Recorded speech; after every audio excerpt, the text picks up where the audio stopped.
आप में से कई सारे लोगों ने वेदर और क्लाइमेट ये दो शब्द जरूर सुने होंगे। ये दो शब्द अक्सर वातावरण में होने वाले बदलाव के संदर्भ में इस्तेमाल किए जाते हैं। लेकिन क्या आपको पता है कि वेदर क्या होता है, क्लाइमेट क्या होता है? और अगर ये दो शब्द वातावरण के संदर्भ में इस्तेमाल किए जाते हैं तो इन दोनों में अंतर क्या होता है?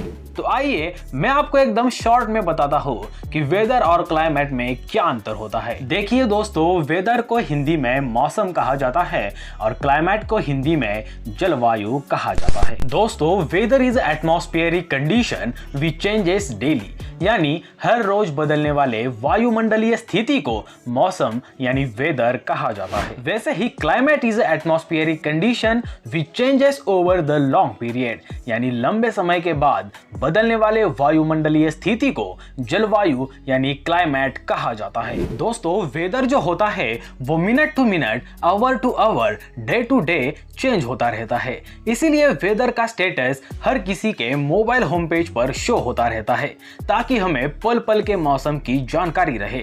वैसे ही क्लाइमेट जो होता है वो 4 महीनों बाद, 6 महीनों बाद या फिर सालों बाद भी चेंज होता है। अब चूंकि ये लॉन्ग पीरियड में चेंज होता है तो पल पल चेंज हो रहे वेदर का एवरेज निकालकर क्लाइमेट दर्ज किया जाता है।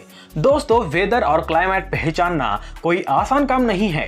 इसके पीछे कई सारे साइंटिस्ट का स्टडी और एक्सपीरियंस काम करता है। अब चूंकि वेदर शॉर्ट पीरियड के लिए चेंज होता है तो ये पता करने के लिए मिनट बाय मिनट स्टडी करना पड़ता है और इस स्टडी को साइंस की भाषा में क्लाइमेटोलॉजी कहा जाता है।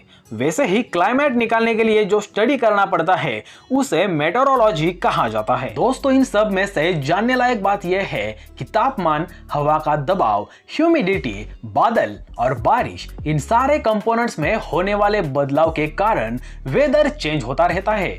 वैसे ही हवा का बहाव, समुद्र के सतह का तापमान और बारिश जैसे कंपोनेंट क्लाइमेट बदलने का प्रमुख कारण बनते हैं। दोस्तों, वेदर जब चेंज होता है तो ये शॉर्ट एरिया के लिए एज्यूम किया जाता है।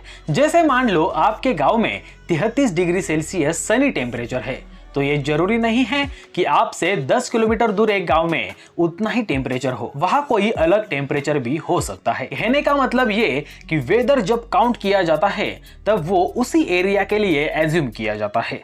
वैसे ही क्लाइमेट जब चेंज होता है तब वो लार्जर एरिया के लिए एज्यूम किया जाता है। जैसे कि क्लाइमेट अगर चेंज हुआ तो वो पूरे जिले के लिए हो सकता है, पूरे राज्य के लिए हो सकता है या फिर पूरे देश के लिए भी हो सकता है। तो आई होप अब आप परफेक्ट तरीके से बता सकते हो कि वेदर और क्लाइमेट में क्या अंतर होता है। वीडियो अगर पसंद आया है तो वीडियो को लाइक करें, चैनल को सब्सक्राइब करके घंटी दबाएं और ऑल पर क्लिक करें।